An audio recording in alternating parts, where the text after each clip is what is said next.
May 1945. The war in Europe had ended, but in the dark corners of the world, it lingered. The American military had already taken control of much of the Western Front, but there was still much to be done: transports, logistics, and the quiet work of processing the defeated forces. German prisoners of war were taken in droves, their uniforms faded, their faces pale from hunger, exhaustion, and the endless advance of Allied forces.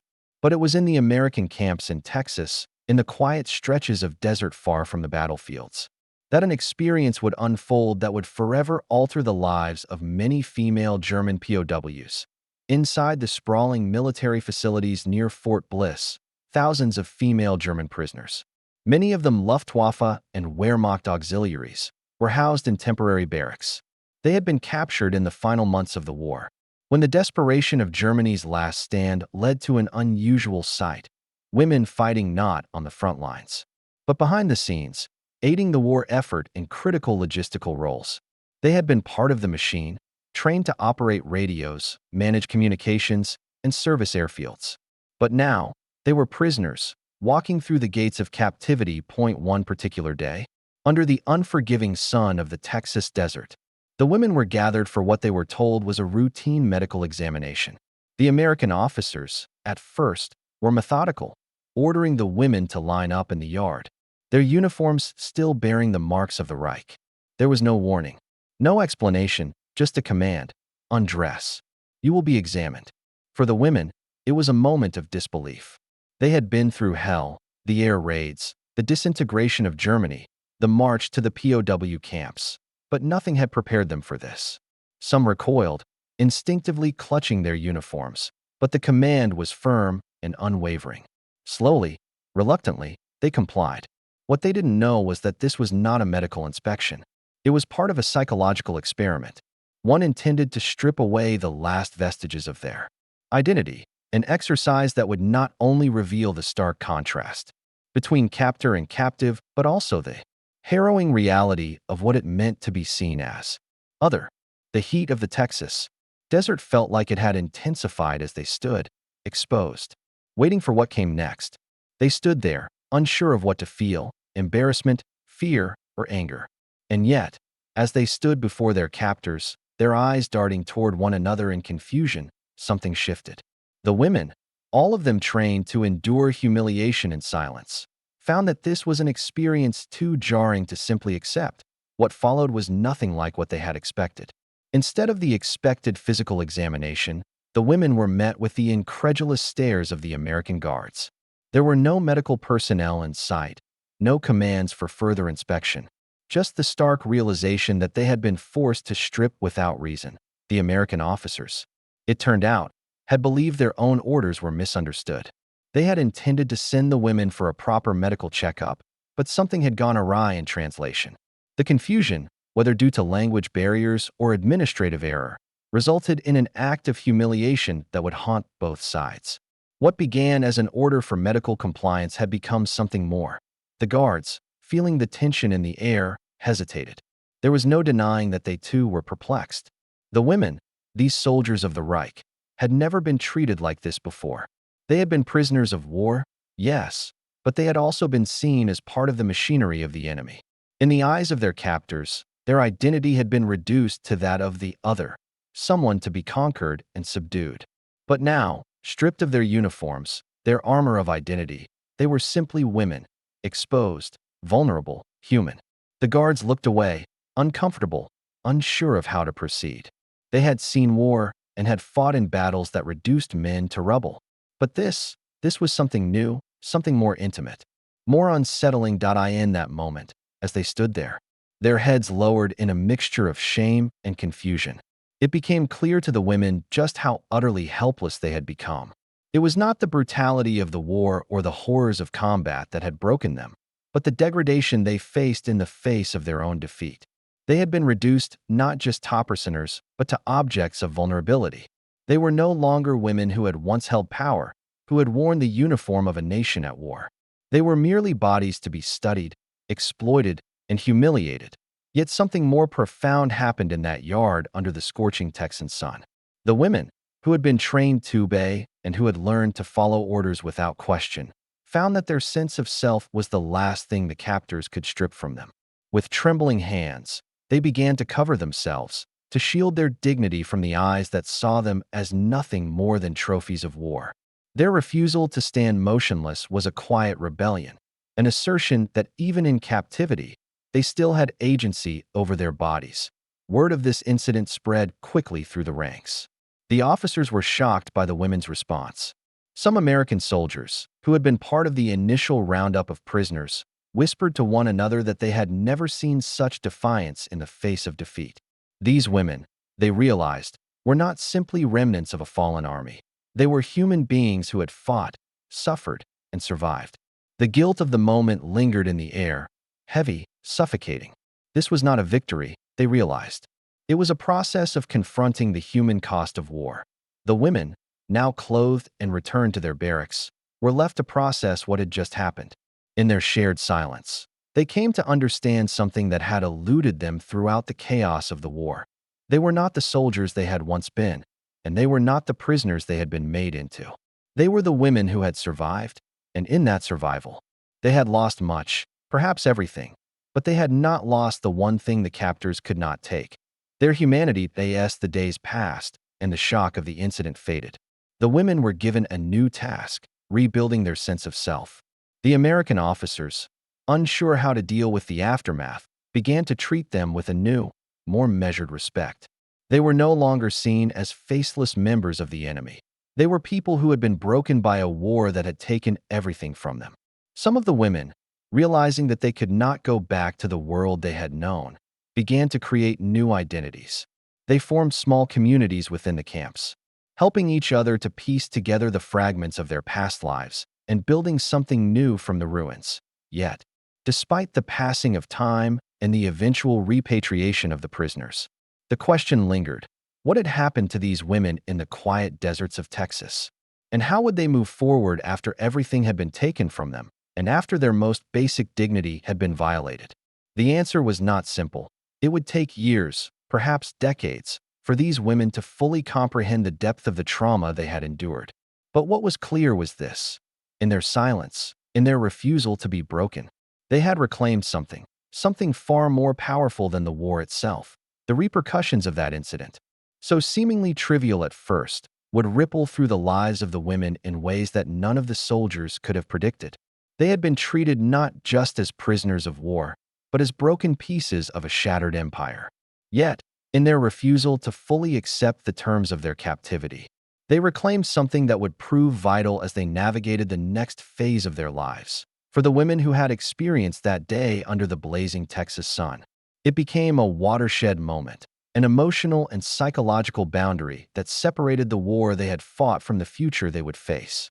The shame they had felt in those moments of forced vulnerability was compounded by something even more insidious: the sudden awareness that their role in the war and the service they had given to their country had been erased, their identities stripped away. Some of them found work in the American sector after their release, eventually contributing to the reconstruction of Germany. They became translators, clerks, and even administrators in the Allied occupation zones. Yet even as they started building new lives, the stain of their past followed them. They had been part of the enemy, part of the machine that had devastated Europe. Their role, as minimal as it had been compared to the horrors of the front lines, was forever tied to the larger German war effort. And that war had left its mark, not just on their uniforms, but on their very sense of self. The broader German public, of course, did not make it any easier for them. Those who had been captured as prisoners of war, particularly women, were treated with suspicion by their fellow Germans. The women who returned to their villages, towns, and cities often found themselves ostracized. Many were accused of being collaborators, of having supported the Nazi regime, even though they had served as clerks or typists far from the front lines. The psychological toll was profound. They were caught between two worlds, one that saw them as loyal servants to a fallen regime, and another that had seen them as victims of a war they did not understand nor fully agree with. For those who had been part of the auxiliary units or administrative branches, life after captivity became a series of quiet struggles. They were no longer soldiers. They had no uniforms, no purpose except survival in a broken world. They often turned inward, keeping their memories, their shame, and their questions to themselves. Some of them married, had children, and built new lives, but the weight of their pasts never fully lifted. In their most private moments, they would remember that day in Texas when they had been exposed in more ways than one. And in those memories, they would question whether they had truly ever been free at all. Years later, after the war had long since faded from the headlines, some of these women would return to speak of their experiences in the American camps. Not all of them. Many remained silent, unwilling or unable to share the trauma they had suffered. But those who did recount their time in captivity spoke of a profound disillusionment, a realization that their humanity had been discarded along with their uniforms. For them, the war had not ended in victory or defeat. It had ended in a quiet, lingering emptiness, a feeling that they had lost not just the war, but their very place in the world. In post-war Germany, as the economy slowly rebuilt itself, these women became part of the fabric of a new society. The rebuilding of the country was not just about factories or infrastructure. It was about people learning to live in a world where everything had changed. But for the women who had been prisoners of war, the changes were far more personal. The roles they had once played in the Nazi state were gone. They could no longer identify as soldiers, and the question of what they had been fighting for was now unanswerable. They had, in many ways, been left behind by history. Caught between the past and the future, their identities forever altered by the events that had unfolded in the camps. Some of these women would later speak of the psychological scars they carried. They described the deep sense of shame that remained even decades after the war. The feeling that they could never truly escape the legacy of their service to the Reich. Their stories, when shared, were laced with sorrow and regret. And yet, there was something else in their words, too, something more profound. There was a sense of resilience, a quiet strength that had allowed them to survive not just the war, but the emotional and psychological wreckage it left in its wake. In the decades following the war, these women found new ways to understand their experiences. Some turned to religion, finding comfort in faith. Others sought therapy, trying to understand the trauma they had suffered. Still others remained silent, keeping their memories locked away, afraid of being judged or misunderstood. But in all of their stories, one thread remained constant. The war had not simply taken away their homes, their families, and their country. It had taken away their sense of who they were. And in its place, they had found a new identity, forged in captivity, born from survival. The women who had stood exposed in the Texas desert that day had been changed forever. Their bodies had been humiliated, their uniforms stripped away, and their identities erased. But in that very moment, something else had been created. They had not lost themselves. They had found a new sense of what it meant to be human. They were no longer soldiers, no longer enemies. They were survivors. And in a world that had been torn apart by war, that was perhaps the greatest victory of all. In the years to come, their stories would fade into the shadows of history, overshadowed by the larger events of the war and its aftermath. But for those who had lived through it, the memories of those long, hot days in Texas would never be forgotten. They would remain a symbol of the trauma of war, of the human cost of victory, and of the resilience of the human spirit in the face of unimaginable hardship. And as the world moved on, as the generation of survivors grew older, one truth remained: the echoes of that day, of the humiliation, of the silence, and of the women who had refused to let go of their dignity, would reverberate far beyond the fences of the American POW camps. It would become a story not just of war, but of what it truly means to survive. The years after the war were both a time of reconstruction and reckoning, not just for Germany, but for those who had been its soldiers. The women who had been detained in the American POW camps found themselves at the center of this struggle, caught in a painful limbo between guilt, survival, and the struggle for redemption. Their lives, as part of a defeated military machine, had been irrevocably altered, yet they carried forward, walking through a new world that had no place for them. While the Allied forces focused on the political restructuring of Europe and the denazification of German society, the women who had been part of the German war effort were left to rebuild their lives in an environment that both rejected and needed them. They had been labeled as enemy combatants, and in the immediate aftermath of the war, their fates were often linked to the stigma of having served in the Wehrmacht, the Luftwaffe, or other Nazi organizations. The shame of their affiliation, even as clerks or typists, was not easily forgotten. Those who had been part of administrative or auxiliary roles found themselves especially isolated. They had not fought on the front lines, nor had they been part of the mass atrocities that defined the Nazi regime's crimes. And yet, they were often treated as accomplices. The war, after all, had been a totalizing force. It consumed not only men with guns but also women with typewriters, radio transmitters, and telephone lines. The absence of combat did not absolve them. In a society still grappling with its own guilt and reckoning, the women found themselves silent witnesses, hiding in plain sight.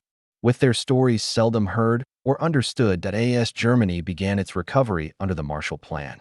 Many of these women quietly sought ways to rebuild their lives, though they were haunted by the specter of their pasts.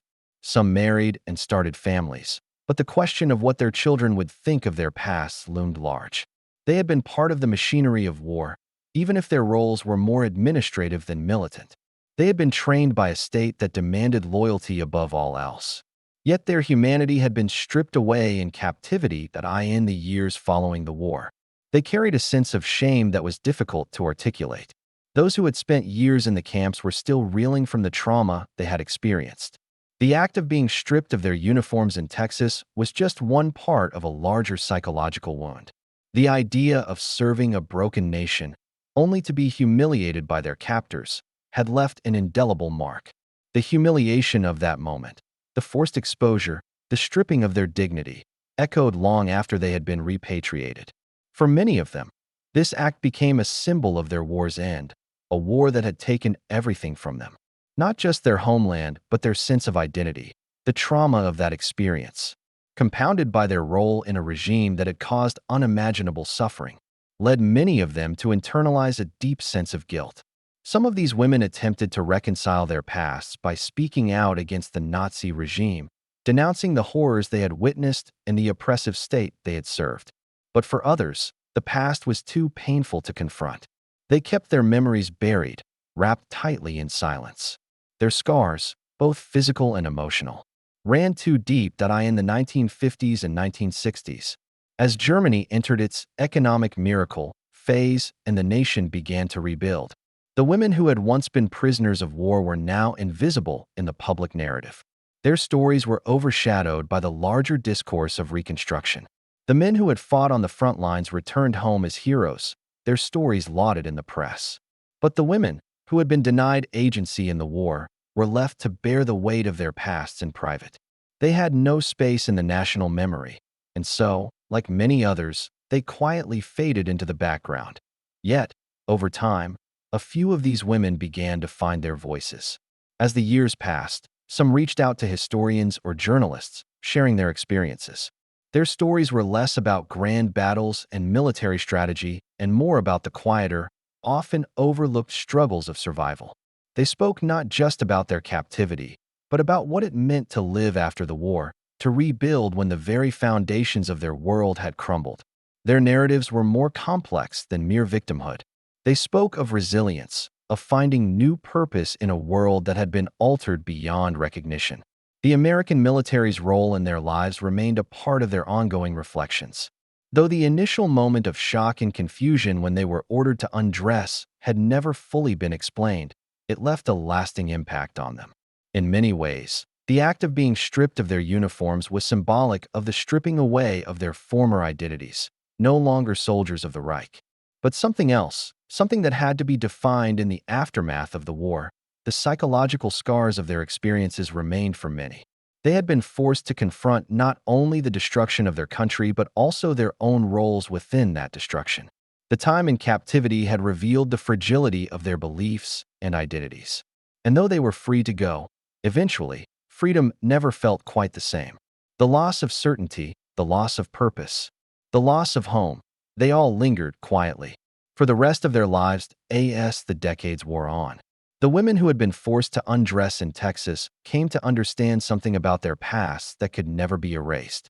They had been caught in the crossfire of a war that redefined everything, from personal loyalty to global power. The war had ended, but its emotional cost lived on in the memories of those who had been its survivors in the end. Their journey was not one of redemption or even atonement. It was a journey of survival, of navigating a post-war world that had no place for them, yet forced them to reckon with everything they had been. For those who had been captured in Texas, the stripping of their uniforms was not just a moment of humiliation. It was the beginning of a much larger process of confronting their pasts, their identities, and the haunting question of who they were after the war had ended.